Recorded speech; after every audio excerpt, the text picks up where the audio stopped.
क्या आप लोग जानते हैं कि अगर आप लोगों ने यूएस में कंपनी रजिस्ट्रेशन का प्रोसेस कंप्लीट कर लिया और आप लोगों की कंपनी बन चुकी है, तो ऐसे कौन कौन से टैक्सेस हैं जो आप लोगों को टाइमली फाइल करने होंगे ताकि आप लोग पेनल्टी से बच सकें, वरना आप लोगों को काफी ज्यादा नुकसान का सामना करना पड़ सकता है। और अगर चैनल पे नहीं हो तो चैनल को सब्सक्राइब भी कर लो, क्योंकि इसी तरह की इन्फॉर्मेटिव वीडियोस हमारे यूट्यूब चैनल पर डेली बेसिस पे लाइव होती रहती है।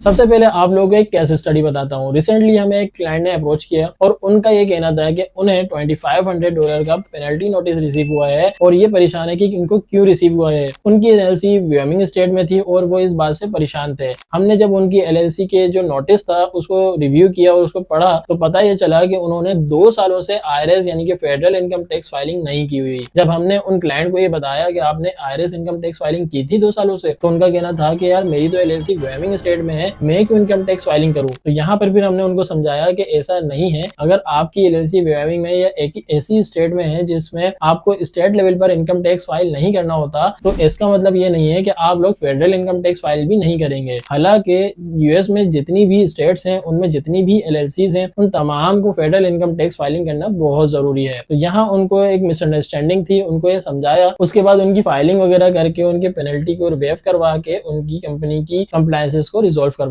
यही मिसकंसेप्शन उन क्लाइंट का था और यही काफी सारे हमारे व्यूवर्स का है और डेली बेसिस पे हमें इस तरह के मैसेजेस रिसीव होते हैं हमारे ऑफिशियल व्हाट्सएप नंबर पे। तो चलिए स्टार्ट करते हैं और आप लोगों को स्टेप बाय स्टेप बताते हैं कि ऐसे कौन कौन से टैक्सेस हैं जो आप लोगों को लाजमी फाइल करने पड़ेंगे आपकी एलएलसी की बिहाफ पे। इसके अलावा अगर आप लोग हमसे सर्विस लेना चाहें, वेब सोल्यूशन को हायर करना चाहें टैक्स फाइलिंग के हवाले से, तो आप लोग हमारे ऑफिशियल व्हाट्सएप नंबर पे कॉन्टेक्ट कर सकते हैं। ऑफिशियल व्हाट्सएप नंबर आप लोग की स्क्रीन पे आ रहा होगा, वो कॉन्टेक्ट करके अपनी सर्विसेज भी ले सकते हैं या फ्री कंसल्टेंसी भी ले सकते हैं। तो सबसे पहले बात कर लेते हैं फेडरल इनकम टैक्स फाइलिंग के हवाले से। फेडरल इनकम टैक्स फाइलिंग हो या आईआरएस फाइलिंग के लिए आप लोगों को लाजमी करनी होती है। यूएस में किसी भी स्टेट में कोई भी एलएलसी रजिस्टर्ड है तो उसको ये फाइलिंग करना बेहद जरूरी है, अदरवाइज आप लोगों की एलएलसी पर पेनल्टी लगती है। ये फाइलिंग कब से कब तक की होती है? बेसिकली इसकी जो अकाउंटिंग पीरियड है वो है जनवरी टू दिसंबर। ये फाइलिंग कब होती है? बेसिकली जब आप दिसंबर कंप्लीट हो जाएगा, दिसंबर कंप्लीट होने के बाद जनवरी से ये फाइलिंग स्टार्ट होती है, यानी कि आप अपनी फाइलिंग सबमिट करना शुरू कर सकते हैं। प्रोसेस मल्टी मेंबर के लिए डेट्स अलग होती है इसकी ड्यू डेट और सिंगल मेंबर के लिए अलग होती है। मल्टी मेंबर की ड्यू डेट होती है 15 मार्च अराउंड एंड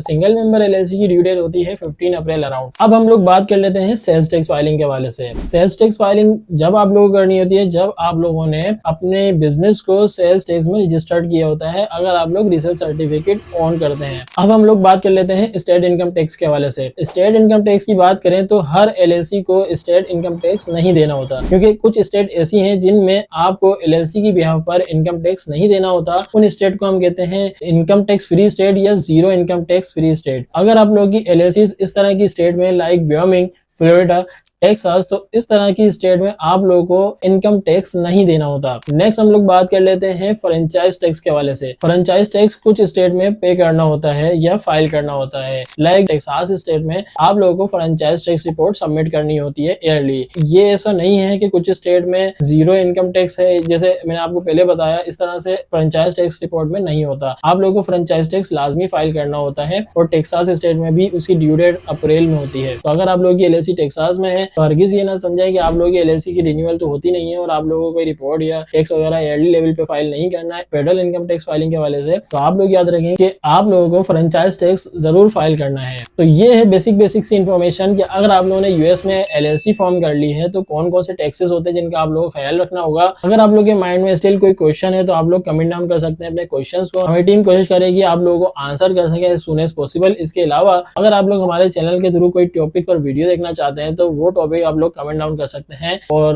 कनेक्टेड रहने के लिए चैनल को सब्सक्राइब कर लें और नेक्स्ट आने वाली वीडियो का वेट करें। फिलहाल के लिए इजाजत दें। अगर हमसे कोई सर्विस की नीड है तो आप लोग हमारे ऑफिशियल व्हाट्सएप नंबर पर कॉन्टेक्ट कर सकते हैं या हमारी ऑफिशियल वेबसाइट पर भी विजिट कर सकते हैं। फिलहाल के लिए इजाजत दें। इसी तरह की नेक्स्ट इन्फॉर्मेटिव कंटेंट के साथ आप लोगों की खिदमत में अगेन हाजिर होंगे। जब तक के लिए अल्लाह हाफिज।